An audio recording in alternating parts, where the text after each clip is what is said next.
Muy buenos días. De antemano pedir disculpas y espero que acepten estas excusas por la demora en entregar la segunda parte del trabajo de trauma craneoencefálico.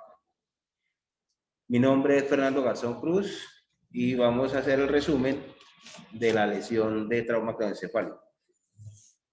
Antes de iniciar la exposición, quiero aclarar algunos términos para mejor comprensión.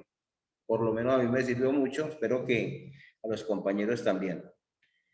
Definición de perfusión cerebral. Ustedes nos dicen que la perfusión cerebral es la presión necesaria para perfundir el tejido cerebral, el tejido nervioso, y ayuda al buen metabolismo. La presión arterial media es la presión arterial promedio en las arterias durante el ciclo cardíaco, o sea, la fuerza promedio de las arterias cerebrales para este caso. La fórmula para calcular la presión arterial media es la tensión arterial sistólica más 2 veces la tensión arterial diastólica dividido en 3. El valor normal de la presión arterial media es de 70 a 105 milímetros de mercurio. La PIC, presión intracraneal, es la relación que hay entre el cráneo y su contenido. Allí es importante los vasos sanguíneos y el líquido cefalorraquídeo, el volumen de sangre y el volumen de líquido cefalorraquídeo, dicho de otra manera. La fórmula para calcular la PIC,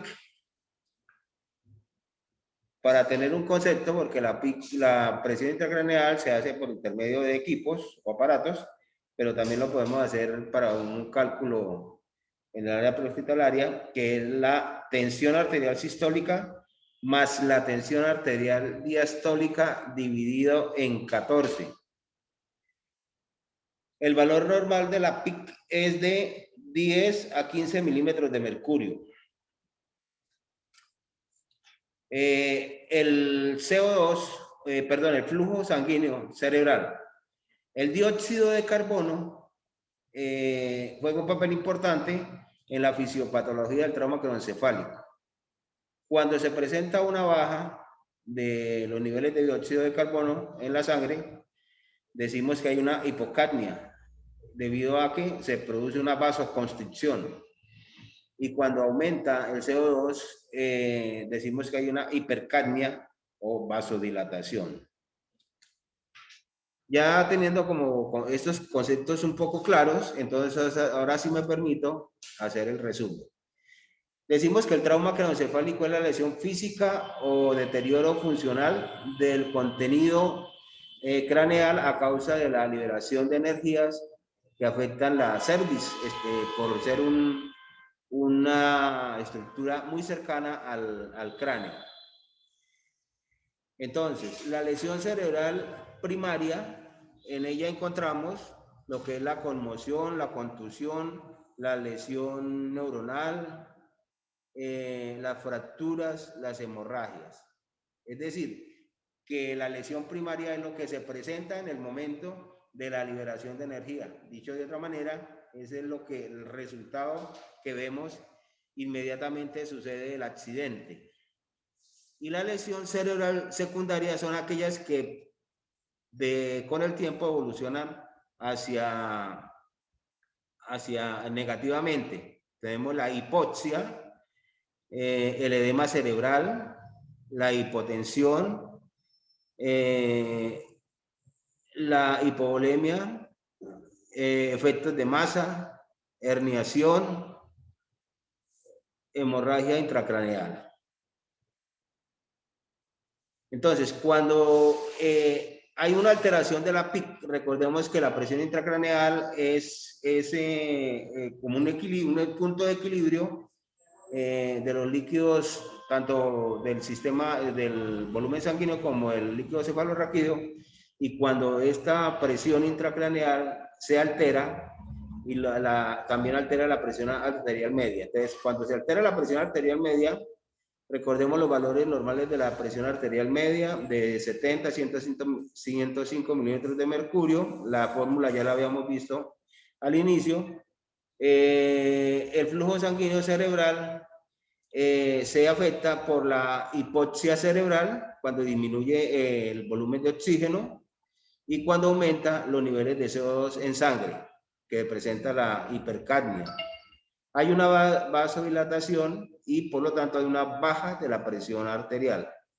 Y el dióxido de carbono, cuando aumenta, cuando disminuye, perdón, la hipocapnia, hay una vasoconstricción, por lo tanto hay un aumento de la presión. En el tema de la presión intracraneal, vemos los valores normales de la presión intracraneal de 10 a 15 milímetros de mercurio. La fórmula también ya la vimos anteriormente. Cuando la presión intracraneal genera desequilibrio, es la que genera el equilibrio o los puntos de equilibrio en los tejidos oxígeno y glucosa.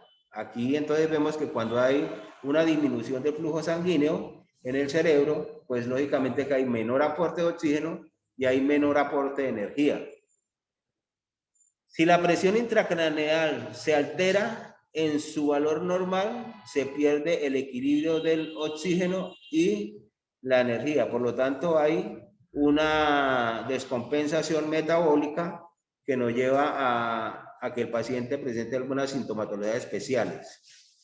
Cabe recordar en las lesiones secundarias el efecto de masa, que ocupa en varias ocasiones gran parte de la bóveda craneana y que presenta dos importantes situaciones, que es la decorticación y la descerebración. Esperando que este resumen aporte en algo y esperando también las correcciones del profesor, me despido de ustedes. Que tengan un buen día.